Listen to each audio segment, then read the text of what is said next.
Thanks so much, Laura.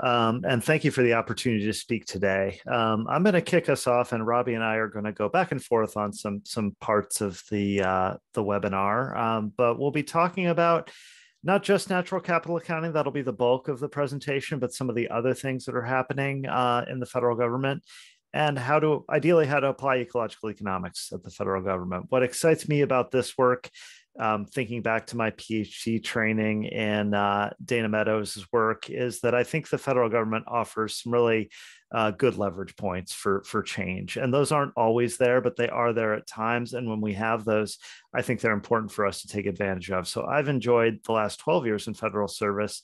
And I'm always saying that we need more ecological economists in federal government. So that's part of my pitch for you today. Let's go to the next slide. So we're going to begin with an overview of natural capital accounting and the international system of environmental economic accounting. Robbie's going to talk about some of the other things going on at DOI, and we'll talk about some other ecological economics related content that's happening right now within the federal government. Next. So we'll start out. This is not going to be new to probably anyone here, but the system of national accounts, as we know, is so important, both for our politics and media dialogue and narratives about the economy. And it's really the water we swim in that's invisible to those who don't think about it.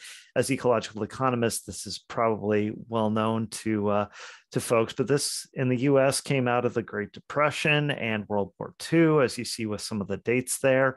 And as we all know well, one of its big glaring holes, among others, is that it doesn't properly account for the role of natural resources in generating prosperity or the consequences of their depletion.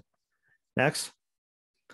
Now, I don't want to just set this up as a straw man, because GDP itself is changing and always has been from the beginning. There have been a range of these system of national accounts guidebooks dating from the 50s. The most recent one is from 2008 that we're still using, and the economy has changed a ton since 2008. When you think about things like the digital economy that were in their very early days back in 2008. As a result of all that, there are periodic revisions to the SNA, often on a 15 to 20 year time period. And the UN is in the midst of another revision to the SNA, which is planned for release in 2025. And something I think we can be proud of is that there are going to be concepts of well-being and sustainability included in the 2025 update. There's going to be more accounting rules around stocks and flows of capital, including natural capital. Some of the very ideas that ecological economists have been talking about for decades are, I would argue, making their way into the mainstream, slower than many of us would like, but I think things are moving in a positive direction there. And if you're interested, the link below there talks about the SNA 2025 update, and you can see some of the discussions that are happening around some of these topics. Next. Now, of course, there are a number, as we know, of alternatives to GDP. I myself did work on the Genuine Progress Indicator during my PhD and in some of the years afterward. And there's a wonderful book that, if you haven't seen, I'd like to point you toward if you care about this world of alternative indicators. Rutger Hoekstra, the author of this book, argues that he did a review of alternatives to GDP for the Dutch government a number of years ago, and the Dutch have really been at the forefront of this work. And he found that there were over 900 of these alternatives that were out there. And his argument is that that as long as there's this proliferation, hundreds and hundreds of initiatives, this isn't going to work. We're not going to get past GDP. And so one of his main arguments is that we need robust statistics at the core of any system. And if we had robust statistics that covered the economy, the environment, social dimensions, and distributional dimensions, we could then use those to more easily build any kind of credible beyond GDP indicator we need. And I see Mary Jane Fox is on the line. She and I both wrote several reviews of this book. We thought it was important enough reading for ecological economists that We have some short versions, so you don't even need to read the whole book. You can start with our review and then dive in deeper from there if you like. With that, I'm going to hand it off to Robbie to talk a bit more about the U.S. and international setting. Thanks so much, Ken. So fast forward to last year, a little over a year ago, on Earth Day 2022, President Biden signed Executive Order 14072 entitled Strengthening the Nation's Forests, Communities, and Local Economies. The executive order does that and much, much more, including what's highlighted there, directing the Director of the Office of Management and Budget to issue guidance related to the valuation of ecosystem and environmental services and natural assets in federal regulatory decision-making. Again, ecosystem service valuation, a theme that has been discussed by ecological economists for a very long time, now in a presidential executive order. What really gave the initiative some teeth here is this Office of Management and Budget and Office of Science and Technology Policy Memorandum 2215, which directs agencies to, among other things, track the, track natural assets through the emerging national system of natural capital accounts and associated environmental economic statistics. And that's really much of what we'd like to share with you here today. One aspect that natural capital accounting allows us to do is do a better job of measuring wealth. So if we think about a nation's wealth, the wealth of a nation, it's typically measured through financial capital, which captures things like produced capital in a variety of forms, infrastructure, buildings, transportation networks, and so forth. What natural capital accounting allows us to do is to account for the value of natural capital in wealth accounting. And we know that the value of natural capital is a core and fundamental part of national wealth. National economies depend directly on natural capital. And so having the opportunity to incorporate it in measures of national income and wealth will be really critical. Why are we doing this? Well, we like to say that natural capital accounting links systems. So on the right, you see the system of national accounts, which Ken was just talking about. This is the system that is used to measure, to develop statistics that are used to measure economic performance, such as GDP and others. And on the left, literally disconnected from the system of national accounts, is ecosystem services and their assessments. With these two very important initiatives or activities disconnected, we're missing something. I just mentioned wealth accounting. By incorporating natural capital into the accounting for wealth, we literally are bridging these two systems. We do this through natural capital accounting, and the framework for natural capital accounting is provided by the United Nations System of Environmental Economic Accounting Central Framework and the Ecosystem Accounting Framework. And with that, I'll turn it back to Ken, who will discuss the SIA. Thanks, Robbie. So we talked about the system of national accounts, been around for a long time, most recent from 2008 and under revision now. In recognition of those gaps in the environment and natural resources, two frameworks have been developed and approved by the world's statistical agencies, including the United States. One is the Central Framework, which came out in 2012. It's designed to look at the things that are already included in the economy, water, fisheries, energy, and minerals, but that aren't properly attributed back to the environment, and ecosystem accounting, which is designed to look at the extent, condition, and services provided by ecosystems. Again, they're designed to track changes over time across scales.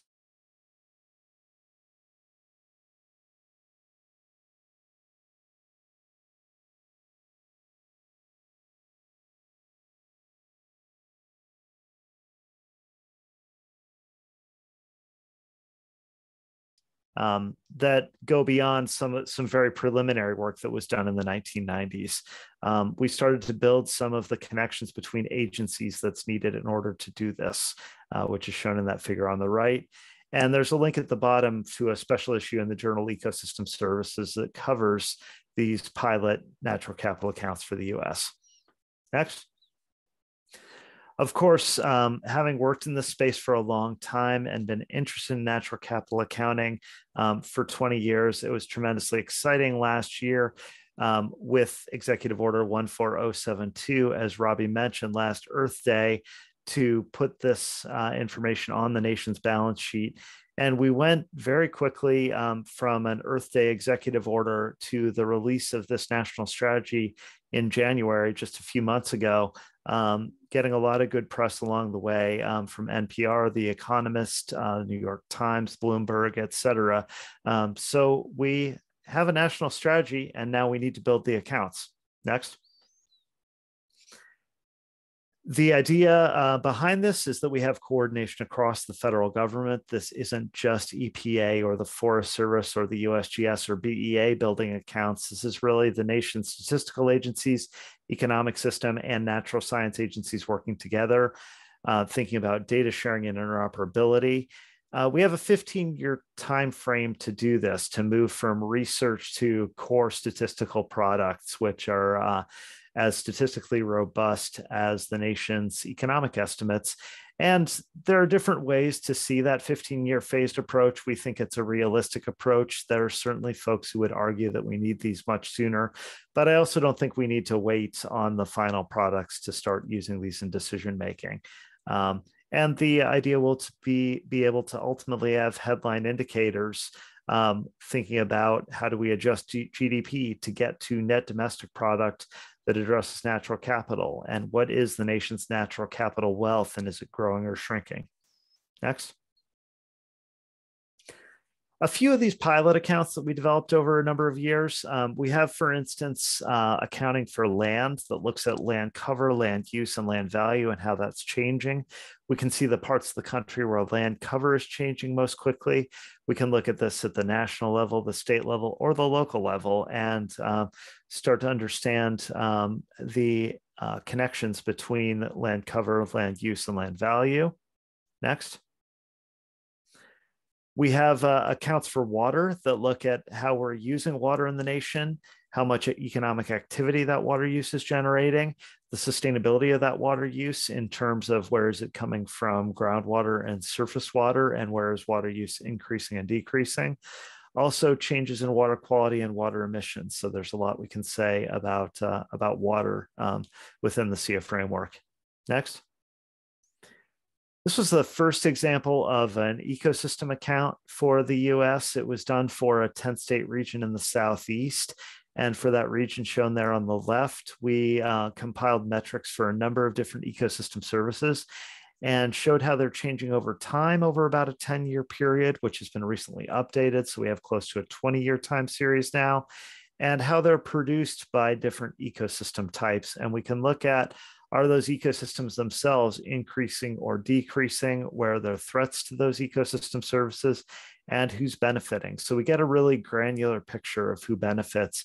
And Robbie will show some examples of how we can take this data and turn it into indicators that show for particular regions or particular management units, what story does this tell us?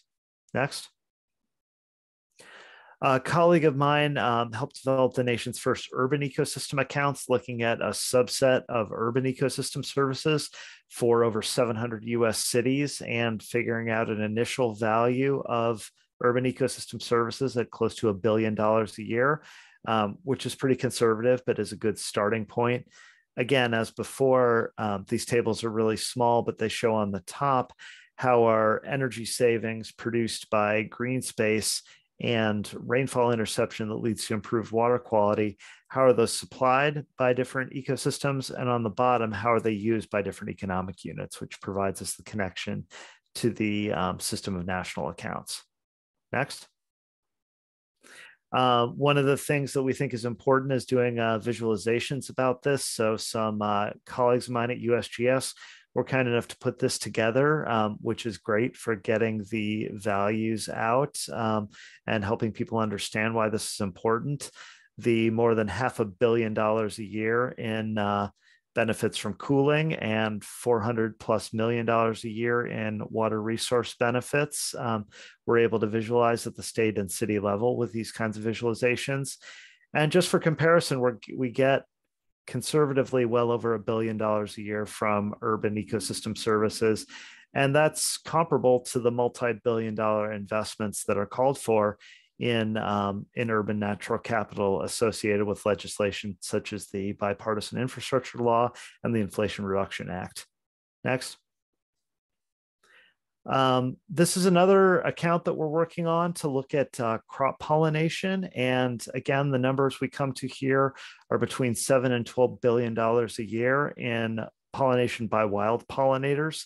This doesn't include commercial honeybee hives, but as before, we can split out the value by the ecosystems that are providing it. And we can look at specifically which industries benefit and how much do they benefit from natural capital versus other types of capital. Really important for us to understand the dynamics of these industries, especially in the face of the kinds of agricultural intensification that have generally gone on in our country over the past 15 to 20 years. Next. And with that, I'll hand it over to Robbie to talk a bit more about some of the work and how this is being applied at the Department of the Interior. Thanks so much, Ken. So natural capital accounting is really critical to the Department of the Interior in a variety of ways, and the department's participation in this government-wide initiative will be critical, if only because of the sheer scale of natural capital for which the department and its bureaus are responsible. We often say that Interior is the steward of 20% of America's lands.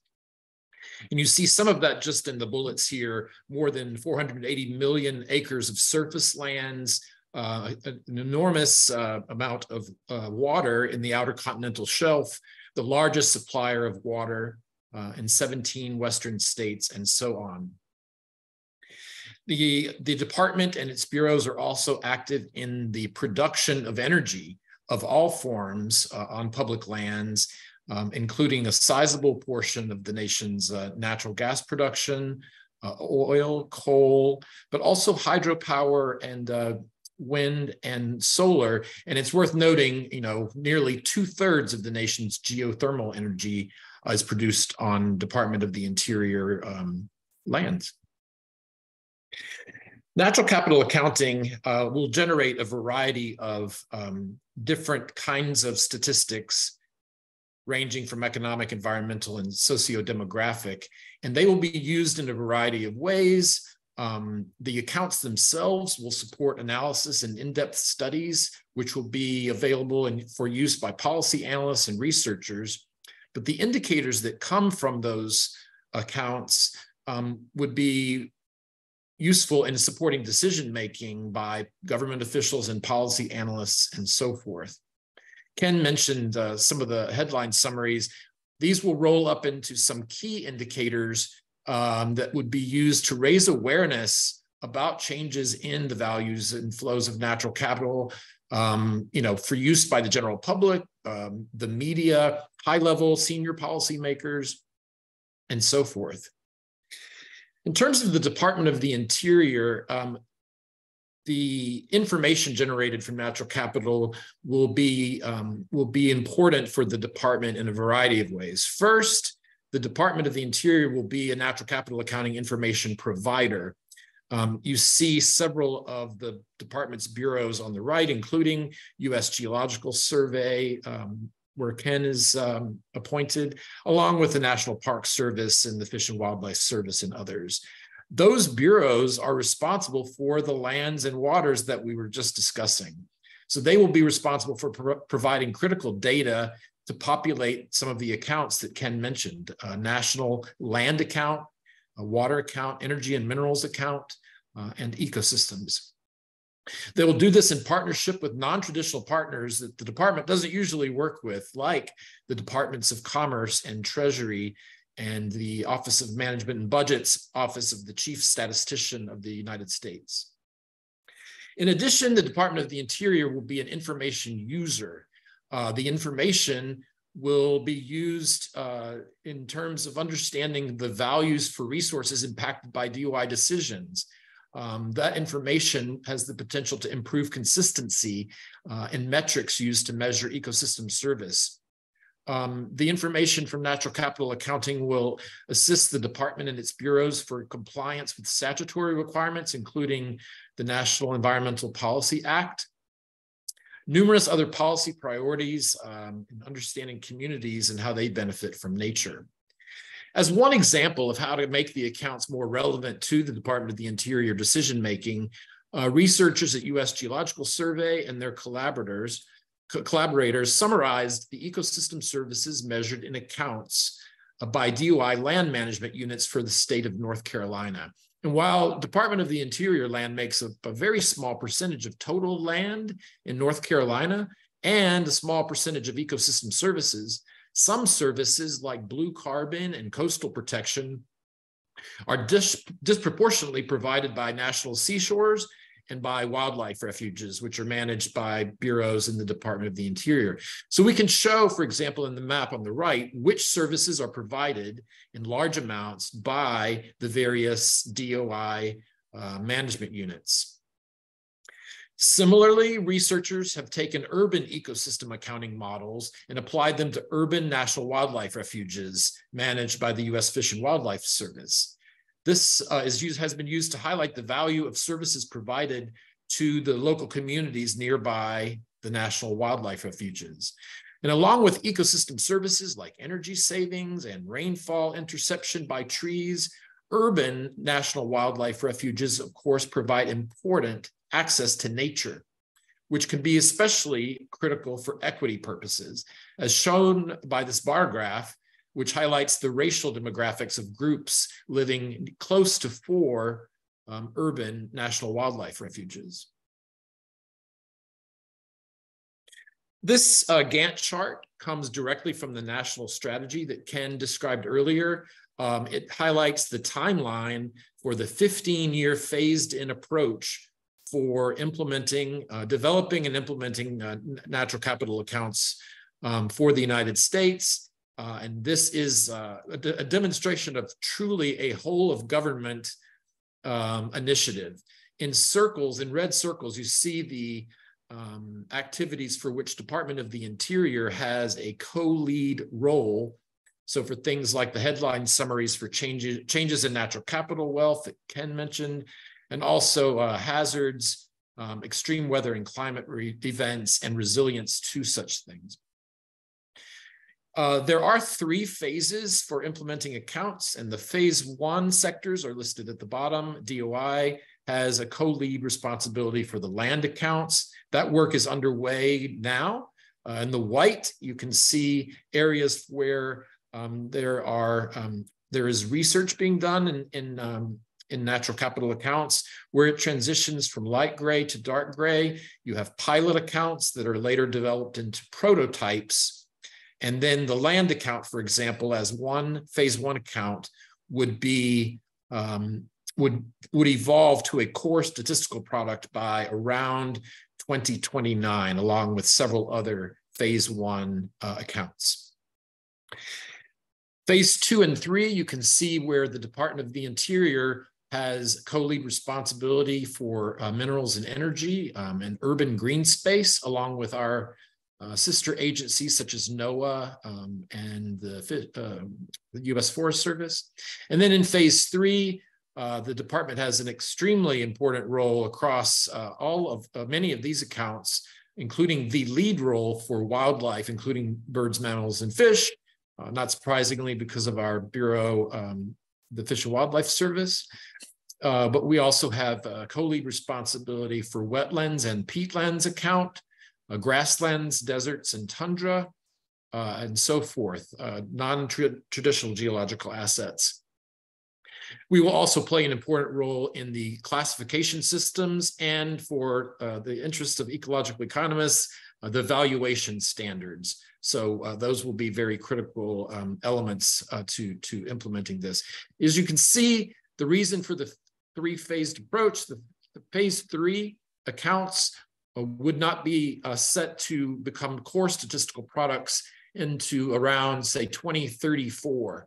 These are accounts for which measurement and or valuation methods are not well developed. So we'll use the next, the coming 5 years to sharpen and hone those methods. This will not come without some challenges, and it probably already sounds like a very ambitious effort. Right now, we have an executive order from the White House, but we don't have allocation of resources across all of these agencies that have a responsibility for implementation of natural capital accounts. So there will be resource requirements, and it's not clear when and how those resources will be made available, but for this to be effective and successful, resources will be required. There's a challenge of data interoperability, perhaps for obvious reasons. This represents data that would have to be done in a consistent way across agencies in the federal government so that they can be rolled up into national natural capital accounts for comparison across time and at geographic scales. I just mentioned the activities related to measurement and valuation. Both of those require some very much needed development in methodology, and that comes with some challenges too. Economists have very specific ways, for example, of estimating values of non-market goods and services, but they may not be universally shared by every practitioner. The challenge of doing this at the national scale is certainly not to be overlooked. And without oversimplifying, there are a number of challenges related to ecological, hydrologic, socioeconomic heterogeneity.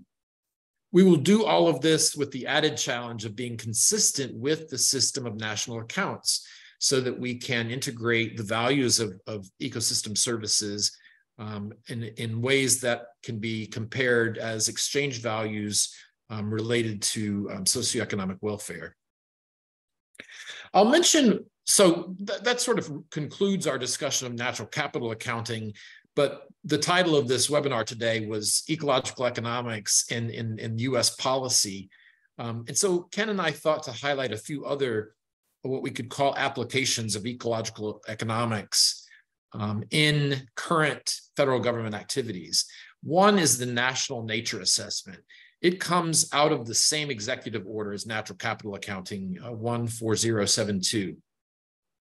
In that EO, the EO calls for, in quotes, an assessment of the condition of nature. There have been very few general assessments of nature in the United States. The last one was in 1999 and somewhat incomplete. So this is another ambitious effort to assess the condition of nature in the United States. It's intended to be very use-inspired, involving the public in this assessment, addressing questions like, what is nature? What do people need to know about nature? This work is being directed by the U.S. Global Change Research Program as part of the Executive Office of the President. I'm going to hand it back to Ken, who will highlight another several applications related to equity. Thanks, Robbie. I'm going to close this out just by talking about another core tenet of ecological economics, certainly, which is equity, which, as you know, has gotten a lot of attention from this administration in the form of a number of executive orders and their implementation throughout federal agencies and federal policies. And so, one of the first of these was pointing out the interlinked economic, health, and climate crises and the recognition of the need to address all of these, including longstanding and structural injustices that have existed in this country for a long time, and that it's going to take coordinated work to take those apart and to begin to address these in a really serious way. Next. And so there are, again, a number of these executive orders, this one from, I believe, the day of Biden's inauguration, promoting equity, addressing persistent poverty and inequality, and making sure that this is addressed through a whole of government approach.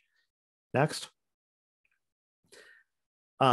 Advancing gender equity and equality, and the human rights, justice, and fairness aspects of those. So the recognition of the importance of gender. Next. DEIA, and the importance of that in the federal government and federal service. And so this was from 2021 as well. Next. And probably as relevant as any to ecological economists, environmental justice, and two executive orders on that, 14008 and 14096. The last of those came out just several weeks ago on this Earth Day. So the recognition that environmental and economic justice jointly are critical, and these need to look at rural, urban, and tribal areas, and that we must address environmental and economic aspects with an eye toward justice as well. This more recent executive order from this Earth Day talks about dismantling racial discrimination and institutional bias, and communities with environmental justice concerns. There are a variety of ways in which this is being implemented, including a program called Justice 40, which is seeking to channel at least 40% of federal investments into these historically underserved communities. So a lot of connections to the justice aspects that ecological economics has talked about for many decades. Next slide is my last, and I just want to close by saying Robbie and I have given you a broad overview of the role of ecological economists in federal government. I like to close with this one myself. And when I was a graduate student, people might ask me why I chose a career in federal service. I heard Trista Patterson speak years ago, and Trista worked for the Forest Service and might have been one of the first ecological economists in federal service, and really made a pitch that we need ecological economists in the federal government. I don't do ecological economics every day in my job, but I get to do it for a substantial amount of my job, and that's very enjoyable from a personal and professional standpoint. So for those of you who are might be students, considering what your options are after graduation, there certainly will be important roles for ecological economists, and we need as many of your time, talents, and skills as possible to help build the ecological economy. So thanks so much for the opportunity to speak today, and we can go to Q&A. Yeah, thanks, Ken. Before we do that, I might just highlight this last slide, which we include in a lot of our presentations, not just a beautiful photo, but this is an old growth forest in West Virginia that was not touched when much of the area was cleared, largely because of an accounting error. And with today's environmental values, better accounting is going to help conserve places like this one, rather than accounting for them to be cleared. So yes, let me join Ken in thanking the board and the U.S. Society for Ecological Economics for the invitation to join you all today, and we can discuss some questions. Thanks so much, Ken and Robbie. I'm sure that was a lot of information to pack into a short talk, but you did it masterfully. And let me just address one of the questions that popped up earlier about the recording. So apologies for the glitch in the recording. That was due to a technical glitch on my end. But someone asked if because of that, will the slides be made available? Is it possible to make these slides available to folks who registered for the webinar? Yes, I think we can do that. Okay, awesome. Great. All right, well, we have a lot of great questions that popped up in the Q&A. So maybe the first one I'll start with is kind of following on the way that you left this, Ken, in terms of, encouraging people to seek jobs in the federal government. There was a specific question about, I would love it. How do I do that? So do you have any practical recommendations for, looking for a job doing ecological economics in government?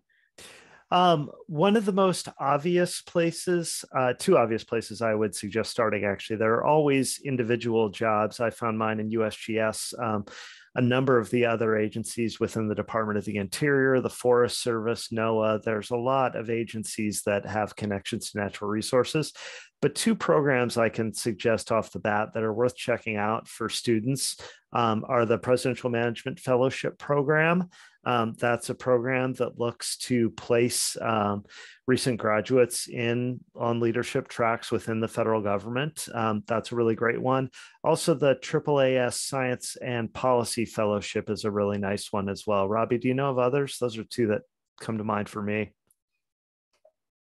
Those are certainly the most well-known across the government. I completed the Jefferson Science Fellowship, but it's mostly more international focused, so placing people at the State Department. But yeah, we can send along a list of fellowships if others come to mind. I would just add to the only thing I would add to what Ken said is that jobs in the federal government are recruited through the website usajobs.gov, and the occupational series for economists is 0110. So you can just very quickly search for all 0110s. You're not going to see a recruiting announcement for an ecological economist, but if you're interested in this kind of activity, I can think of several of our bureau colleagues that Ken and I interact with who learned about natural capital accounting, expressed an interest in being involved, and now they are. So, in a role as an economist in the federal government, there are certainly ways to get involved with activities like this and the others we mentioned. Great, thank you. So hopefully those of you who are students on the line got some good tips from that, where to look for jobs. Thank you, Ken, at those links. So I noticed there are a couple of questions in the chat about FEMA being missing from the list of federal agencies that are engaged in this effort. So I don't know if either of you can speak to that. Is FEMA using this data? How are they involved, if they're involved, or why aren't they, et cetera? We are working with FEMA now, and the Army Corps, I think, was another one that was mentioned there. But one of the accounts that in the face of climate change is obviously going to be extremely, extremely important is one with dealing with natural hazards and their costs and defensive expenditures. All these things need to be better accounted for. And there are efforts to do that. There's work underway at the Federal Reserve and Bureau of Economic Analysis to deduct rebuilding costs from GDP, which is something that ecological economists have talked about for a long time. Why does rebuilding after a disaster make us more prosperous? That's maybe something that should have been done a long time ago, but there are folks working on bringing that into the country's economic estimates as one example. Great, thank you. I thought this was an interesting question. So as with all federal efforts, if there is a potential change in administration and priority shift, right, is there a danger of this work going away or being interrupted?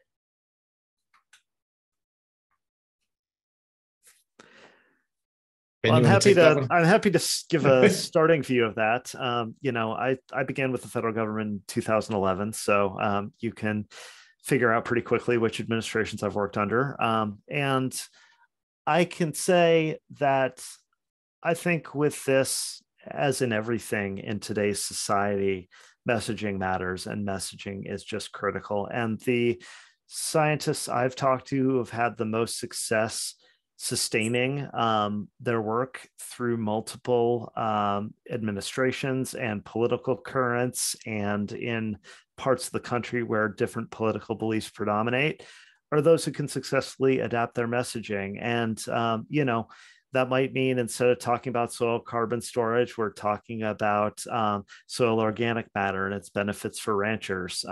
Exactly the same outcome, exactly the same science, just a slight change in messaging.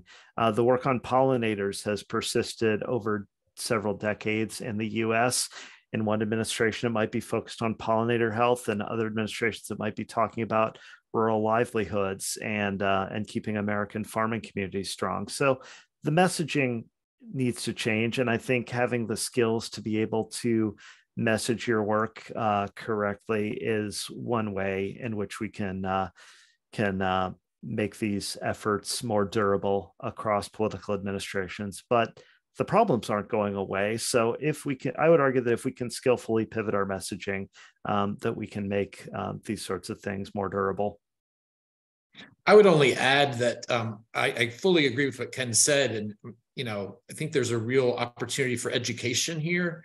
Most members of Congress have not ever heard of these initiatives, especially natural capital accounting. And so to the extent that there can be some outreach and education informing the government, Congress, the public about the value of better accounting. If you think about it, in some Western states and Midwest states, some of the very things Ken was just talking about will kind of flip the narrative and show that all of these, natural resources and ecosystem services that have been overlooked in those states now have tremendous value that's recognized. But that's only going to persuade anyone unless they understand what this accounting does and what its benefits can be. Great, thanks. That's a good way to look at it. I see there's a couple of questions about the link or overlap between this natural capital accounting initiative and SEEA. I don't know if you all could tell us what SEEA is and if there is a link or overlap between those two. Yeah, the SEEA is that international statistical standard, which has been developed globally, and there is a lot of overlap between the U.S. effort and SEEA. We're certainly looking to use the international standards wherever we can, but the U.S. doesn't exactly implement the system of national accounts either. We have some of our own adaptations and differences with it. And wherever possible, we're really, those of us who are trying to push the science are going to try to move beyond the state of the art and make the U.S. efforts really a world leader. I think we're in a place to do that with the science and the capacity we have here. Great. I'm going to zoom out a little bit to more of a broad philosophical question, and there's a couple more detailed ones. So there's a couple of questions in the Q&A that get at, I think, an ongoing, challenge in ecological economics, right? Which is that this work is necessary, and also, we as ecological economists realize that we ultimately have to pivot to looking at measures of well-being that are beyond GDP and beyond monetary value, right? So I'm curious, for the both of you, do you see that progressing in any way? Do you see a world happening in which maybe we will not be looking at GDP in the US as the metric of human well-being? Or how is this work contributing to that kind of transition potentially? Robbie, you want to start with that? Well, I'll offer, just some initial reflections. In my personal view, I don't think GDP is going away. Just like it is an important and recognized economic metric in the United States. It's also, as Ken highlighted early in the webinar, there's a United Nations international standard for the computation of GDP so that we can compare across countries and over time. I liked Ken's phrasing early in the presentation about improving GDP and making it look more like an ecological economics metric in the ways that genuine progress indicator and other alternative GDPs have attempted to do. Yeah, I'll just add that I think, as someone who was trained in ecological economics, I think it is critical that everything doesn't get reduced to a dollar value, that I'm spending a lot of my time these days finding those dollar values, but we have to move beyond that. I mean, the again, I go back to Dana Meadows and that highest leverage point being our ability to shift paradigms more so than anything else. And we never know when that big paradigm shift is coming. I will point out that Robbie and I both have the privilege to serve under the first Native American Secretary of the Interior and Native American Cabinet Secretary. And I think one of the things we talk about in the national strategy is how do we bridge and how do we serve Indigenous Americans as well. And I think there's quite a bit to learn there, and there are very different paradigms. And I think I don't know exactly when or how that sort of paradigm shift may unfold, but I think there are inklings that we may see it at some point, and there are ways to help move that dialogue along. And while this work may not be a full paradigm shift in itself, I think it can advance things. Yeah, so Ken and I have been conducting listening sessions with each of our bureaus, and the Bureau of Indian Affairs is yet to come. We have not held that session yet, but I often say, Ken will laugh when I say this again, but the salmon that you and I might buy at Trader Joe's is not the same value as a salmon that's captured in subsistence harvest in Alaska. That latter salmon is embedded with culture and tradition that is not reflected in the market price of a package of salmon. So I'm really looking forward to engaging in those discussions. I know they won't be easy because economics is economics, and we have methods for valuation that, as I mentioned earlier, don't necessarily reflect cultural values and social values. But that's not to say we should overlook them. Thank you. I thought this was an interesting question. Do you need a background in neoclassical economics to work in ecological economics in government? In other words, can you walk in the door saying, I'm an ecological economist, or do you need to kind of speak of neoclassical economics and then kind of slowly reveal yourself as an ecological economist? What has been your experience? Look at Ken. That was his training before his first federal job. Yeah, I think it helps to be able to speak both languages. I personally see the ecological and neoclassical divide. Well, you can say that the divide in some ways is as strong as ever, but I look at the conversations happening in even in the neoclassical economic community around equity, around climate change, and I see things changing. And I don't personally care if they label themselves as ecological economists. I don't need to plant my flag as an ecological economist and declare victory on that hill. If those folks are coming a little bit closer and I'm able to bring my dialogue a little bit closer to theirs, then I think we have the chance to work towards solutions. So I think with an ecological economics degree, you can certainly get a job in the federal government. I think it helps to be able to speak the neoclassical language the degree you can. And I think if you build the relationships, you can find ways to pull neoclassical economists a little bit closer toward the ecological view. And that's one thing I've worked on my career on. Yeah, to add to that, this initiative that Ken and I were discussing today is relatively new. But something like recognizing the values of ecosystem services, that's been in discussions in federal agencies for 15 or 20 years. I remember Forest Service recognizing the value of ecosystem services of forests many years ago. So in some ways, ecological economics can take a kind of victory lap here, in that so many of the principles of ecological economics are being integrated in the mainstream, in the federal government and private sector. I think this is just one more example. Yeah, and to that point, whenever I speak with younger economists, even those who are trained in a more kind of traditional economics program, I feel like they're much more on board with ecological economics perspectives than with, the traditional neoclassical. So to your point, I think there is a bit of a sea change coming in economics itself. Ken, I agree with that. Okay, here's an interesting one. Can you talk about the relationship between ecosystem services, which are flows, and national accounts, which are stocks? I'm particularly curious about how discounting will be applied and the transparency of that process. That's an interesting question. What about the discount rate? Yeah, great question. Robbie, do you want to start that one? I'll take the stocks and flows. I mean, this is a great question. We've mentioned Donella Meadows several times. The person that asked the question is exactly right.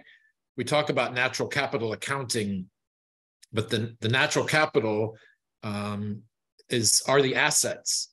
It's the stock. So capital being just like other forms of capital, stocks of an asset that generate a flow of benefits over time.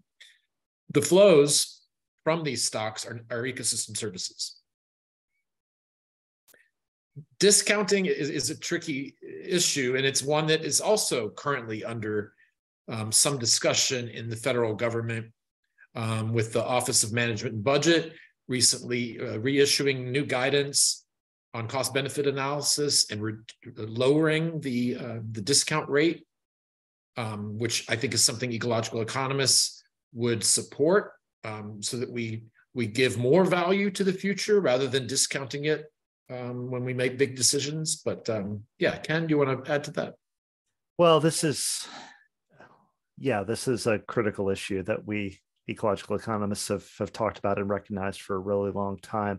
I won't wade into the full politics of this. If you paid attention, you probably noticed it. There's a lot going on in discussion and in the legal realm with social cost of carbon is one key example of that, and the assumptions that go into that, and the social costs that you wind up with, and some recent work suggesting that if you run more trusted biophysical and economic models, you wind up with a much higher social cost of carbon than even the U.S. government, and it's at its least conservative has advocated for. So, the discount rate is something we recognize is a really critical knob in controlling the system for a long time, and there is new guidance out on that. Related to some of the key OMB circulars about benefit cost analysis. So I encourage folks to check those out as well. Thank you. Okay, maybe this can be the last question because we're winding up the hour.